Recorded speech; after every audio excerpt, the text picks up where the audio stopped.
কাতারের দোহায় বাংলাদেশ দূতাবাস যথাযোগ্য মর্যাদা ও ভাবগাম্ভীর্যের সাথে ৫ আগস্ট ২০২৬ মহান জুলাই গণ অভ্যুত্থান ও জুলাই শহীদ দিবস পালন করেছে। রাষ্ট্রদূত মোহাম্মদ হযরত আলী খানের সভাপতিত্বে দূতাবাস আয়োজিত এক অনুষ্ঠানে জুলাই যোদ্ধা সহ কাতার প্রবাসী বাংলাদেশের বিভিন্ন রাজনৈতিক, সাংস্কৃতিক ও সামাজিক সংগঠনের সদস্যবৃন্দ, কমিউনিটির সদস্যবৃন্দ, রেমিট্যান্স যোদ্ধা, ইলেকট্রনিক ও প্রিন্ট মিডিয়ার সদস্যবৃন্দ, বাংলাদেশ MHM স্কুল ও কলেজের প্রতিনিধি ও শিক্ষার্থী এবং দূতাবাসের কর্মকর্তা-কর্মচারীরা উপস্থিত ছিলেন।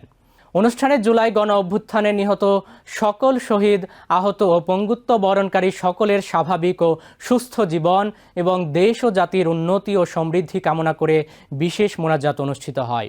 পরে ভারপ্রাপ্ত রাষ্ট্রপতি, প্রধানমন্ত্রী, পররাষ্ট্রমন্ত্রী ও পররাষ্ট্র প্রতিমন্ত্রীর বাণী পাঠ করা হয়। এছাড়াও মহান জুলাই অভ্যুত্থান দিবস উপলক্ষে প্রেরিত ডকুমেন্টারি প্রদর্শন করা হয়।